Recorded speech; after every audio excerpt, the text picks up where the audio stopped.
Uma das preocupações da humanidade atualmente, não só dos ambientalistas, é com o descarte de lixo. Tudo que a gente compra tem a tal da embalagem. E essas toneladas de embalagens podem levar anos para se decompor na natureza. Mas olha só que ideia bacana tiveram as estudantes de uma escola pública de Mossoró. As alunas, inclusive, ficaram em segundo lugar na Feira Brasileira de Ciências e Engenharia, a FEBRACE, realizada pela Universidade de São Paulo, a USP. Já parou para pensar que no nosso lixo as embalagens ocupam mais espaço do que qualquer outra coisa?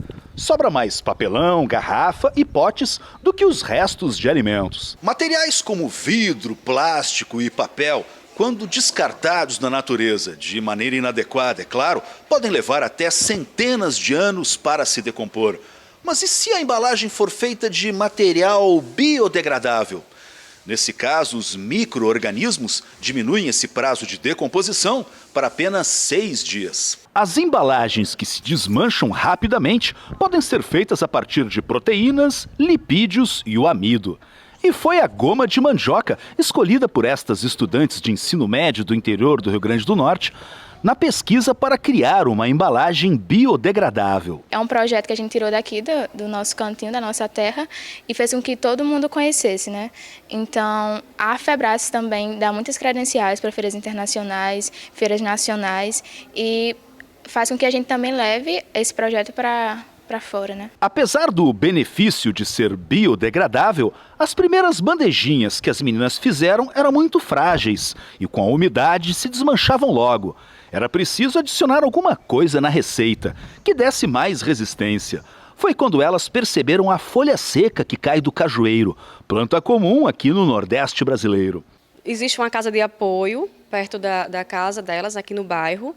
E visitando essa casa de apoio, elas perceberam que existiam muitas árvores de caju, né? Muitos cajueiros, muitas folhas no chão, que a prefeitura demorava muito tempo para recolher essas folhas e elas acabavam realmente sendo descartadas, né? Elas não eram aproveitadas. Então, elas pensaram, será que a gente poderia aproveitar esse resíduo, né, sólido e dar uma finalidade para ele?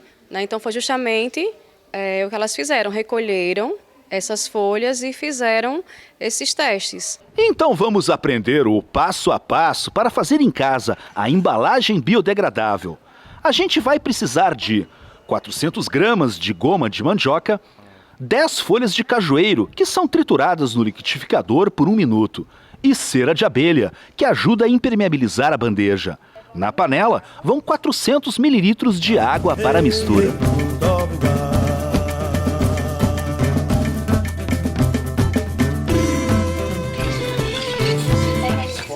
Já está chegando no estado que a gente quer a goma. Tem que descolar da panela. E agora a gente já acrescenta. Eu quero um pano, por favor. Para quem faz no fogão em casa, tem que ser fogo alto ou baixo? Tem que ser baixo, né? Ou médio. Assim, o que a pessoa preferir. Se quiser fazer o processo mais rápido, um fogo médio, né? Vamos acrescentar 2 colheres de glicerina agora, que é para a embalagem ficar maleável, né? A glicerina é a substância usada em bioplástico, para deixar os plásticos mais maleáveis. Então a gente acrescentou na nossa massa, para que quando a embalagem seja secada, ela fique maleável. E agora a gente vai para o penúltimo passo, que é a modelagem. Como a gente não tem uma forma, a gente usa a bandeja de isopor mesmo. Então Essa é supermercado. A gente coloca a massa que nós preparamos na bandeja, modelando ela, normalmente como se estivesse fazendo a cobertura de alguma coisa. E após ser modelada, essa bandeja ela vai ficar secando, né? Pode ser em uma temperatura ambiente ou pode ser ao sol, vai depender do que você preferir.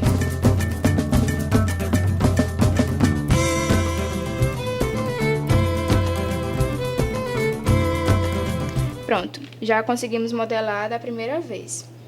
Aí deixamos secando e vamos repetir esse processo 2 vezes, para que a embalagem fique mais resistente, né? E após pronta, nós acrescentamos só a goma, que foi o grude que a gente fez no começo, né?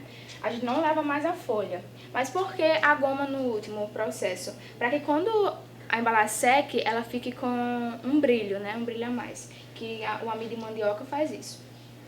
Essa embalagem aqui, pronto, ela já está... Essa daqui. Ela já está pronta, mas ela está sem a cera de abelha.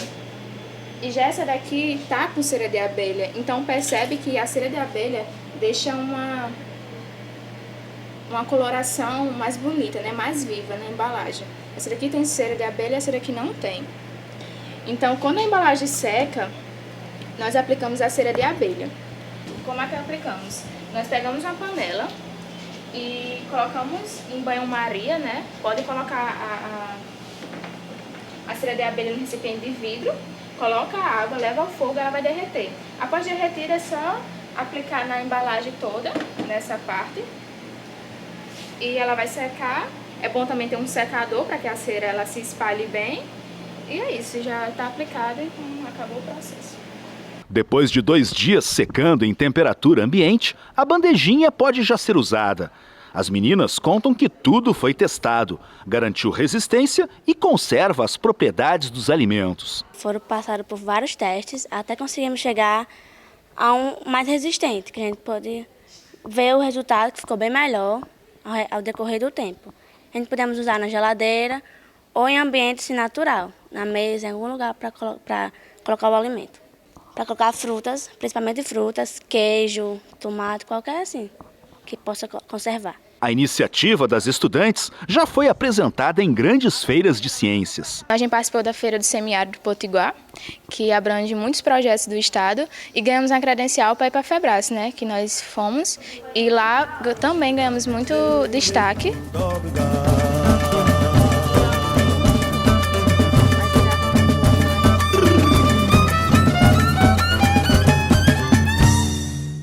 Chegou a hora de trazer mais uma dica rural. Se você tem a ceroleira no quintal de casa e nunca podou, saiba que é importante fazer com uma certa constância a limpeza dos galhos.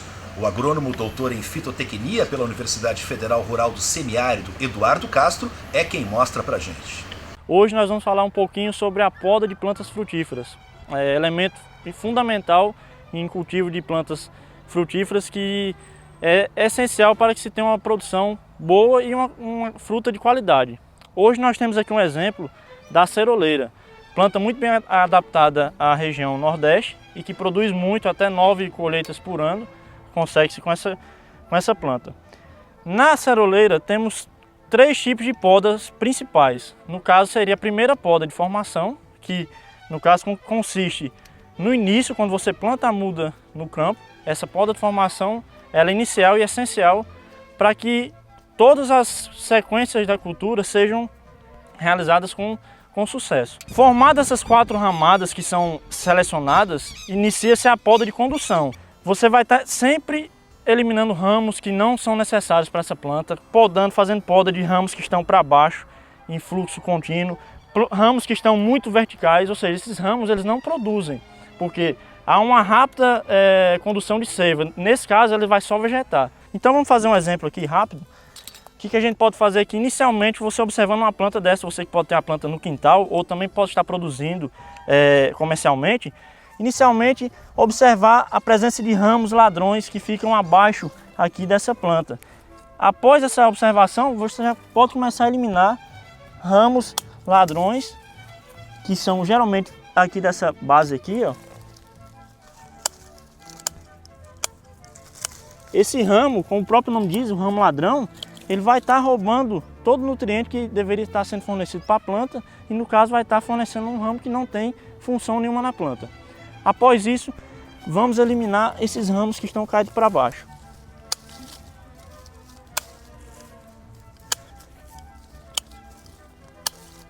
Observa-se, sempre lembrando de olhar bem a ferramenta que você tem que utilizar, uma tesoura de poda de qualidade, que tenha condições de cortar bem a planta, porque você não pode ficar mastigando, né? Falando propriamente um termo mais popular, porque se você mastiga esse ramo aqui, ele vai acabar tendo maior dificuldade em brotar novas gemas. Então a ferramenta, outra ferramenta importante, que é a serrinha, que quando tem um ramo mais grosso, como um exemplo esse aqui, que a tesoura não consegue cortar, você vem com a serrinha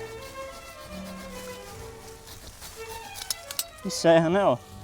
Um ramo mais calibre maior, fica mais fácil de ser podado. Um exemplo básico inicial é esse, e para o final a gente pode ver também esses ramos que estão superiores aqui,